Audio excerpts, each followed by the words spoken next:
여러분, 유카리스라는 이 감사의 어원이 어떻게 이루어졌어요? 유는 좋다, 영어로 good, 너무너무 좋다, 적절하다, 합당하다. 카리스라는 말은 은혜라는 말이거든요. 내게 주신 은혜 너무나 좋다, 내게 주신 은혜 감사함으로 내가 하나님 앞에 합당하게 응답하는 것이 감사라는 거예요. 내가 선물도 받고 은혜도 받았는데 내가 잘났기 때문에 당연히 받아야 할 것이기 때문에 그냥 받고 끝나는 것이 아니라 이건 하나님의 선물입니다, 하나님의 은혜입니다. 그러므로 하나님 앞에 내가 믿음으로 감사함으로 응답하는 인생, 이것이 감사하는 사람의 모습이라는 거예요. 그렇다면 오늘 본문에서 어떻게 우리가 하나님 앞에 감사하는 자가 될 수 있을까? 먼저 15절 말씀을 봉독하겠습니다. 15절 함께 봉독합니다. 그리스도의 평강이 너희 마음을 주장하게 하라. 너희는 평강을 위하여 한 몸으로 부르심을 받았나니 너희는 또한 감사하는 자가 되라. 아멘. 너희가 감사하는 자가 되어야 돼. 그러면서 첫 번째로 감사할 수 있는 비결, 감사의 사람이 될 수 있는 길에 대하여 말씀하시는데, 그리스도의 평강이 너희 마음을 주장하게 하라. 평강이 무엇입니까?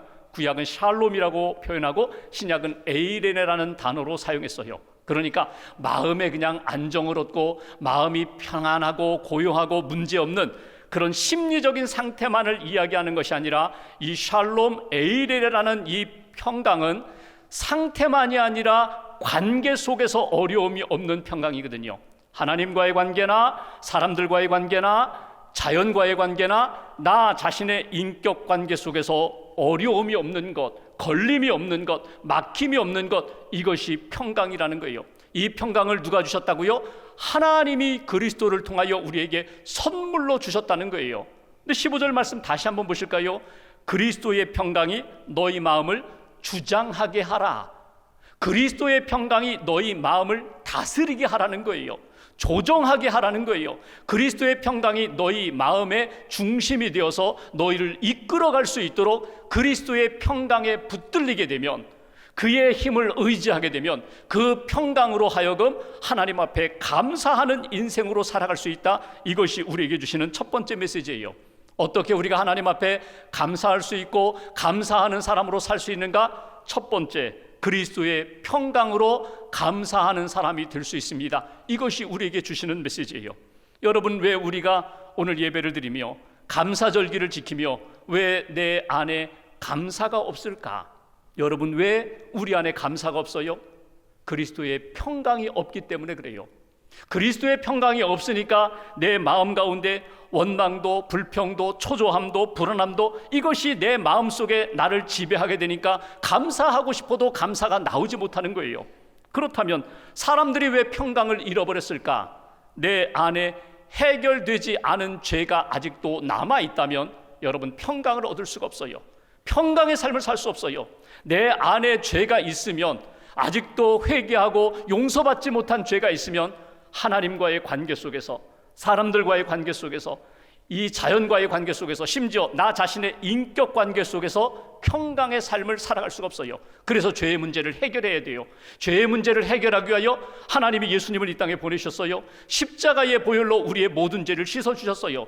예수님의 십자가가 나로 하여금 죄의 문제를 해결하고 죽음의 문제를 해결하고 내가 하나님의 자녀가 되고 자유인이 되고 내가 영생을 얻고 나는 하나님의 백성으로 살아갑니다. 이 확신이 있을 때 진짜 주님이 주시는 평강의 삶을 살아갈 수가 있고, 평강이 임할 때 하나님 앞에 마음껏 찬양하며 감사하며 영광 돌릴 수 있는 믿음의 인생이 된다는 거예요. 예수님의 십자가가 나로 하여금 평강케 하셨습니다. 평안케 하셨습니다. 여러분, 몸이 아플 때 병원을 갑니다. 의사 선생님을 만납니다. 처방을 받아 약을 먹습니다. 예를 들어서 음식을 잘못 먹었어요. 체했어요. 복통이 났어요. 배탈이 났어요. 그러면 어떻게 합니까? 가서 처방을 받고 약을 먹고 주사를 맞고, 그래도 안다면 어떻게 해요? 다 토해요.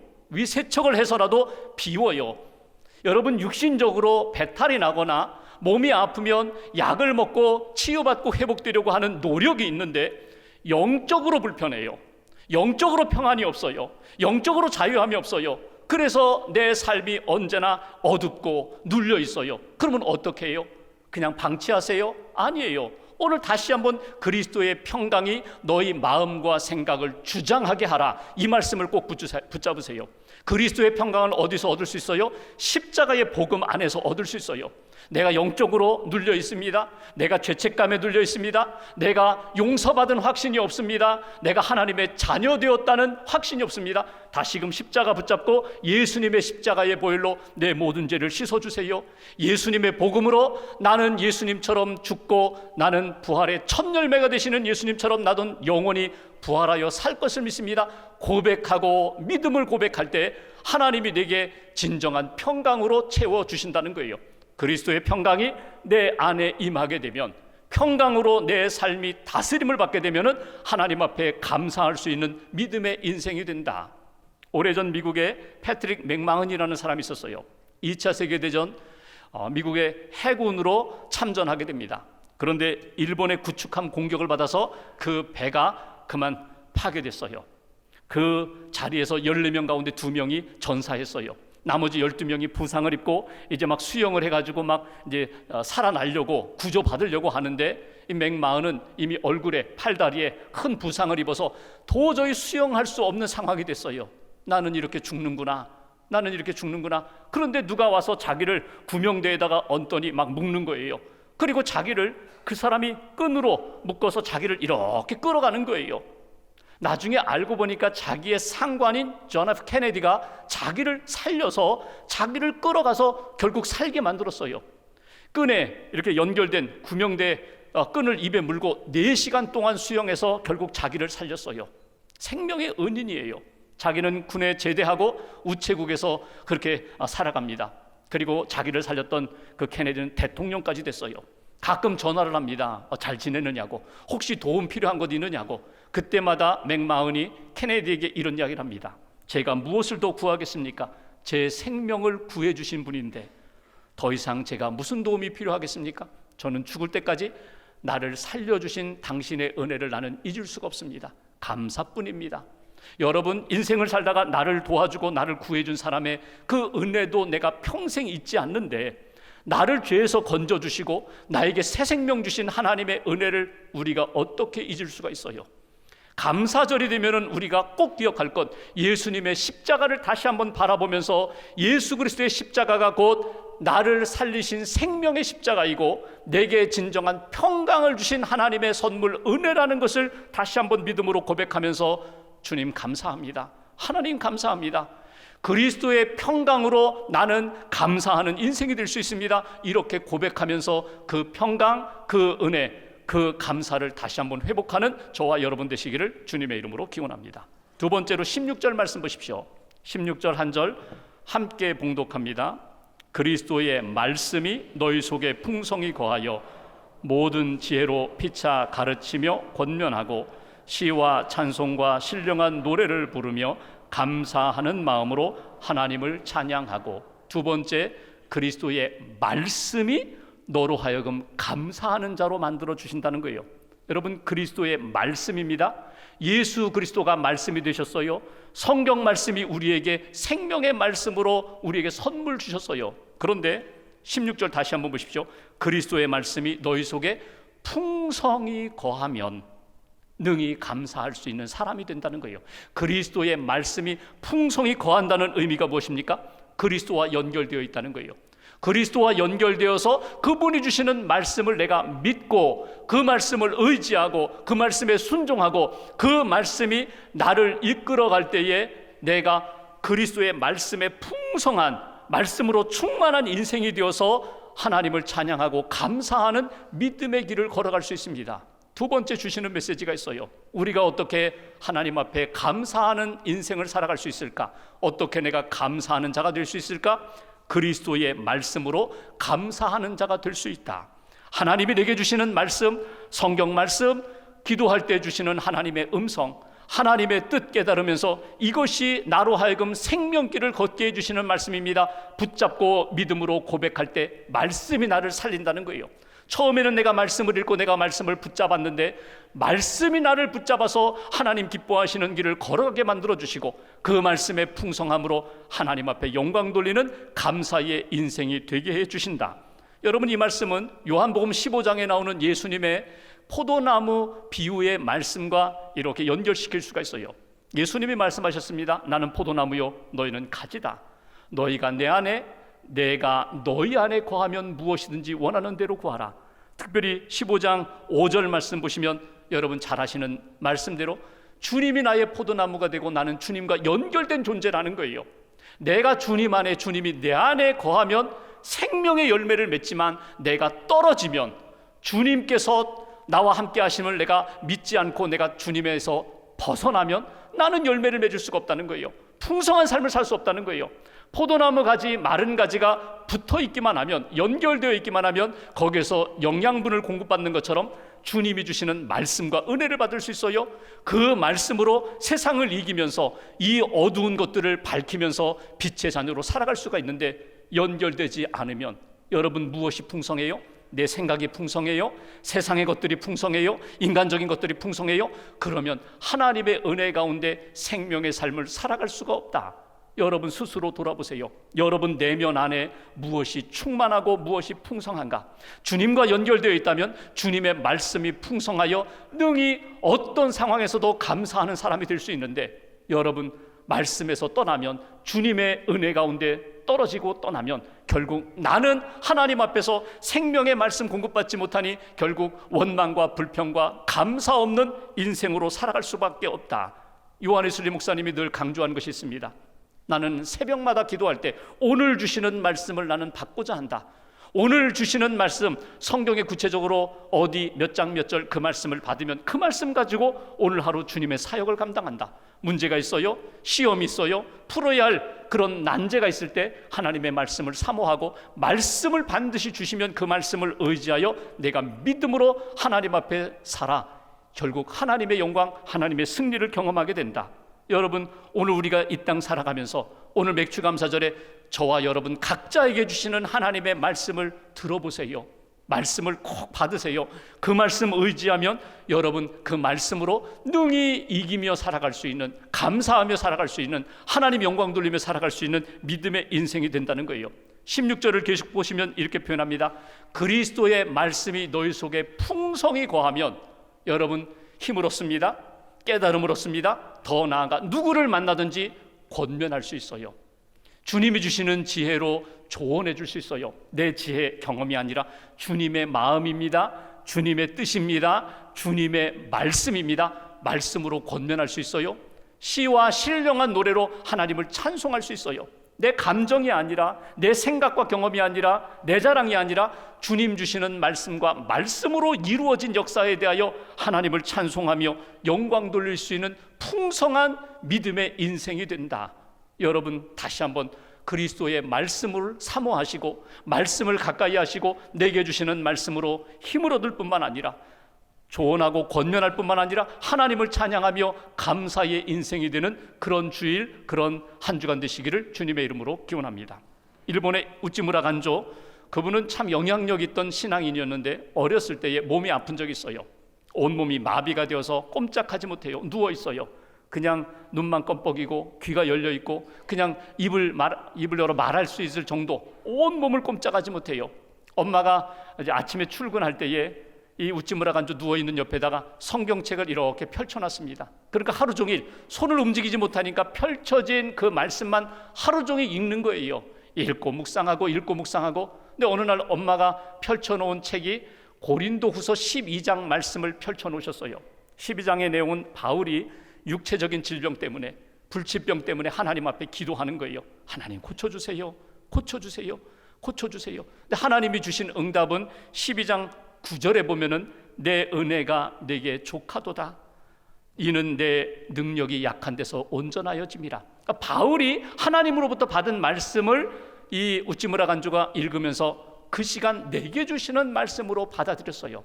나도 이렇게 연약한데, 몸도 움직이지 못하는데 약한 데서 온전케 하시는 하나님, 내 은혜가 내게 족하다. 내 은혜가 내게 족하다. 이 어린 우찌무라 간주가 그 말씀을 아멘으로 받아들입니다. 하나님, 내가 약한데 강하게 해주실 줄 믿는다고, 이것을 통하여 나를 하나님께서 세워주실 줄 믿는다고, 그러면서 그의 몸이 점점 풀리면서 회복되고, 그가 나중에 책이나 강연이나 방송을 통하여 그 일본 사람들을 향하여 예수를 전하는 사람이 됐어요. 예수를 믿어야 된다고, 예수의 말씀을 붙잡아야 된다고, 그 말씀 붙잡고 하나님 앞에서 생명의 삶을 살아야 된다고. 그런데 그의 책에 보면 이런 이야기가 나옵니다. 아무리 훌륭한 사람, 이해심도 많고 능력도 있고 다른 사람을 잘 섬기면서 그렇게 좋은 업적을 남긴 사람이라 할지라도 하나님을 향한 높은 감사가 없다면 그의 신앙은, 그의 인생은 아무것도 아닙니다. 물거품에 불과합니다. 하나님을 향한 높은 감사가 없다면, 많은 것을 가졌는데 정말 내게 주신 말씀을 붙잡고 감사가 없다면 아무것도 아니라고. 믿음을 붙잡고 말씀을 붙잡고 하나님 앞에 감사하는 인생 가운데 하나님이 주시는 은혜와 복이 있다고. 여러분 돌아보세요. 내 안에 무엇이 충만한가, 무엇이 풍성한가. 말씀이 풍성할 때에 그때그때마다 주시는 하나님의 말씀 붙잡고 믿음으로 고백하며 감사함으로 하나님이 주시는 더 풍성한 삶을 사는 저와 여러분 되시기를 주님의 이름으로 기원합니다. 마지막 17절 보십시오.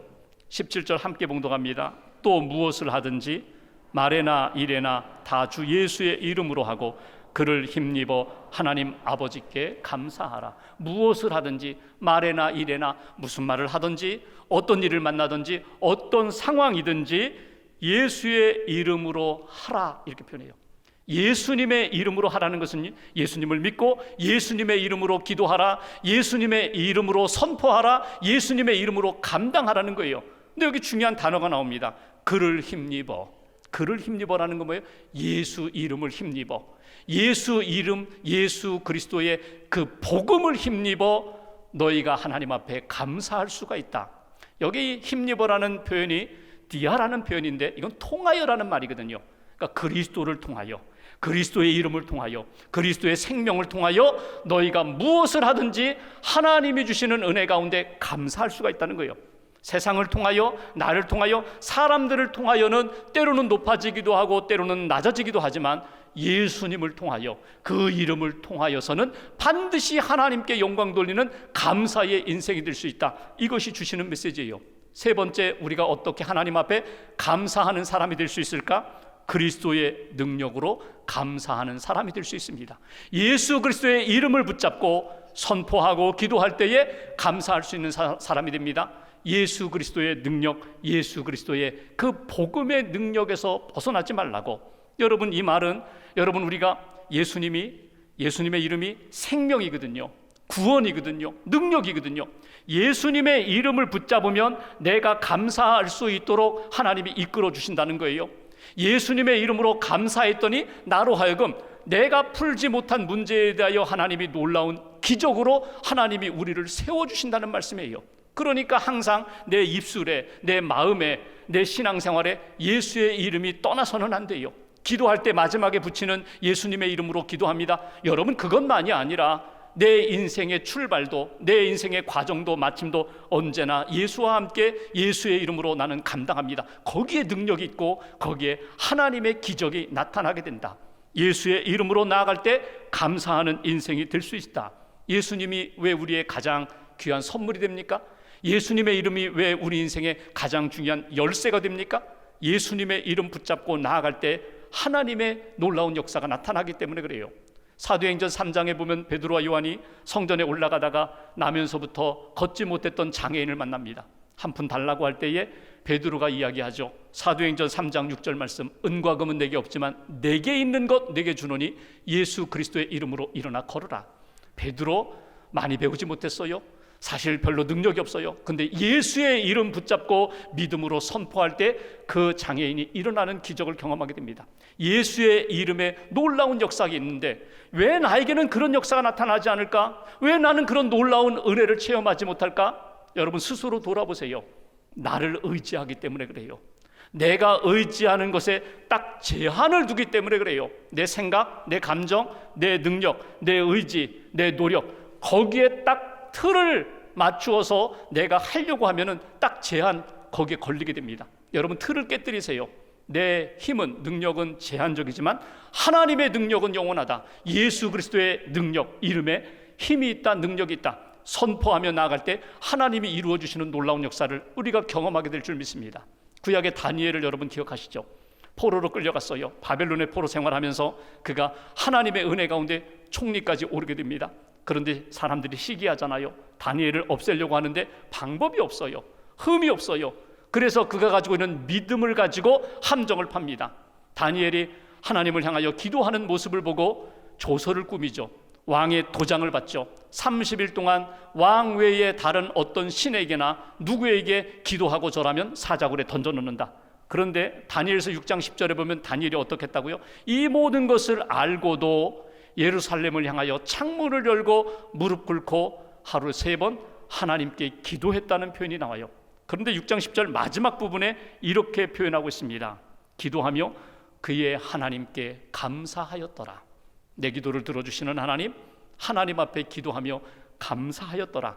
여러분, 인간적으로는요 풀 수가 없어요. 길이 보이지 않아요. 그런데 하나님은 풀어주세요.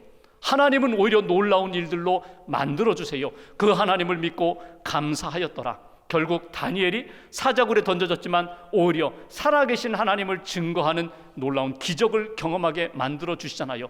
오늘 우리에게 필요한 것이 바로 그것입니다. 하나님, 내가 그리스도의 평강으로, 그리스도의 말씀으로, 그리스도의 이름으로, 그 능력으로 하나님 앞에서 살아가게 해달라고, 하나님을 경험하게 해달라고, 하나님을 증거하게 해달라고.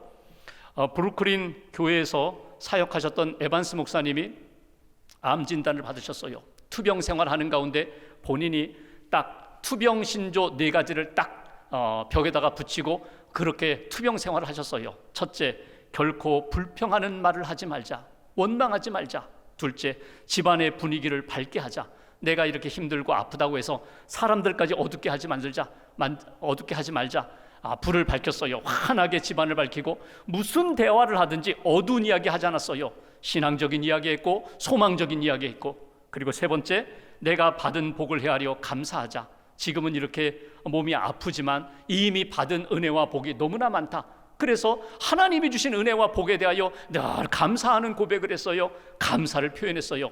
4번째, 나의 질병을 유익한 것으로 바꾸자. 결국 연약함이 있지만 이것을 통하여 하나님이 이루시는 놀라운 합력하여 선한 역사가 있다. 그것을 고백하며 사람들에게, 가족들에게 끊임없이 하나님이 하실 역사입니다, 하나님이 함께 하십니다 고백하면서 힘든 투병의 시간을 보냈다는 거예요. 여러분, 우리가 이 맥추감사절에, 여러분 맥추감사절은요 사실은 추수감사절에 비하면 곡식 열매가 참 빈약해요. 첫 열매만 붙잡는 거예요. 근데 여러분이 첫 열매 붙잡고 하나님 앞에 믿음으로 고백하며 감사할 때 하나님이 이루어 주실 놀라운 역사에 대한 기대와 소망이 있습니다. 하나님이 분명히 약속대로 첫 열매를 주셨다면 반드시 열매가 풍성한 열매로 하나님의 놀라운 역사로 이루어 주실 것을 나는 믿는다. 그래서 맥추감사절은 믿음의 감사절이에요. 다 얻었기 때문에 감사하는 것이 아니라 첫 열매, 약속에 대한 사인만 붙잡고 하나님 앞에 믿음으로 감사하는 것이 맥추감사절입니다. 가나안 농군학교를 시작하셨던 김용기 장로님에게 어떤 사람이 물었어요. 장로님, 행복하십니까? 장로님, 귀한 일을, 이렇게 많은 일을 감당하셨는데 장로님 행복하십니까? 그때 장로님이 밭과 논두렁을 쭉 살펴보면서 그분이 이렇게 대답하셨다고 합니다. 아닙니다. 감사할 뿐입니다. 감사합니다. 행복하지만 저는 감사합니다. 여러분, 행복을 추구하는 인생이, 여러분 행복해야 돼. 행복을 추구하면서 세상적인 것으로 행복을 추구하다가 오히려 더 불행을 느끼는 사람들 많아요. 행복을 추구하다 보니까 나보다 더 가진 사람 있어요, 나보다 더 높은 사람 있어요, 나보다 잘된 사람 있어요. 그러면 그 순간 그 행복감은 사라지고 나는 참 불행한 사람이야, 실패자야, 이렇게 느끼게 되는 거예요. 감사하는 사람은요 변함이 없어요. 하나님 은혜 감사합니다. 오늘 주보표지처럼 오늘 우리가 할 수 있는 고백은 하나님 은혜 감사합니다. 하나님이 선물로 주셨습니다. 하나님이 은혜로 주셨습니다. 하나님이 나와 함께 하십니다. 감사를 고백할 때 우리의 삶을 통하여, 감사를 통하여 하나님 영광 받으시고 내 인생을 복된 삶으로 하나님이 붙들어 주신다는 거예요. 다시 한번 감사로 고백하며 하나님이 기뻐하시는 감사절기, 그리고 감사함으로 한 주간 주님 뜻 이루며 살아가는 저와 여러분 되시기를 주님의 이름으로